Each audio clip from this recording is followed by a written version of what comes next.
അഞ്ജുവിന്റെ birthday നാളെയാണ്. അവളത് ആഘോഷിക്കില്ല. അല്ലെങ്കിൽ വേണ്ട, തന്നെ വല്ലാതെ ബുദ്ധിമുട്ടിക്കുകയാണ്. ഇല്ല, പറഞ്ഞോളൂ.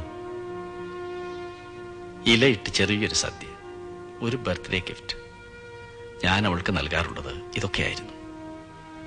മരിക്കുന്നതിന് മുമ്പുള്ള അവസാനത്തെ ആഗ്രഹങ്ങളാണ് ഇതൊക്കെ എന്ന് കൂട്ടിക്കൊള്ളൂ. ആ കുട്ടിക്ക് ഇലയിട്ടൊരു സദ്യ ഒരുക്കുന്നതാണോ ഇത്ര വലിയ ബുദ്ധിമുട്ട്? ഈ ബർത്ത്ഡേ ഞങ്ങൾ ഭംഗിയായിട്ട് തന്നെ ആഘോഷിക്കും.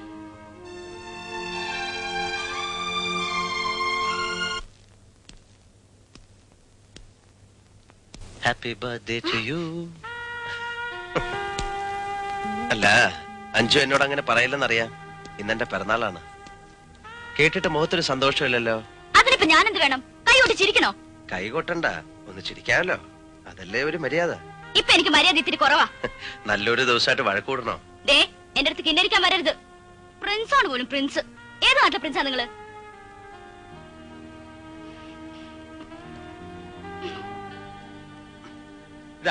ഞാൻ അമ്പലത്തിൽ പോയി വഴിപാട് കഴിപ്പിച്ചതാ. പ്രസാദം തൊട്ടോളൂ.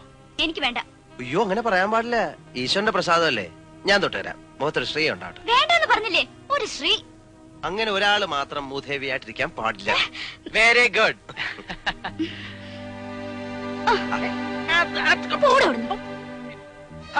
നിന്നെ അഞ്ജു പറയുന്നത് കേക്ക്. പോയി ഒരു സെറ്റ് മുണ്ടൊക്കെ കൊടുത്ത് മുല്ലപ്പൂവും ചൂടി ഒരു കുറിയൊക്കെ തൊട്ട് ഐശ്വര്യമായിട്ട് വന്നേ.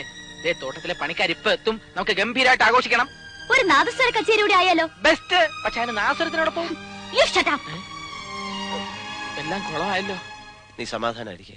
നീ എന്ത് മണ്ടത്തിനാണ് ഈ പറയുന്ന സദാശിവ? സെറ്റ് ഉണ്ടാക്കി ഉടുപ്പിച്ച് അവളെ ഇവിടെ കണ്ട അച്ഛനും അമ്മയും വരുമ്പോ എന്നെ നിന്നെ ഇവിടെ നടിച്ചിറക്കും. ഇവളെങ്ങാനും ആ വേഷം ഇട്ടോണ്ട് ഇവിടെ നടക്കുന്ന കണ്ട ഇടിച്ചിട്ട് ഷേപ്പിനെ മാറ്റി കേട്ടോ. പ്രിൻസേ,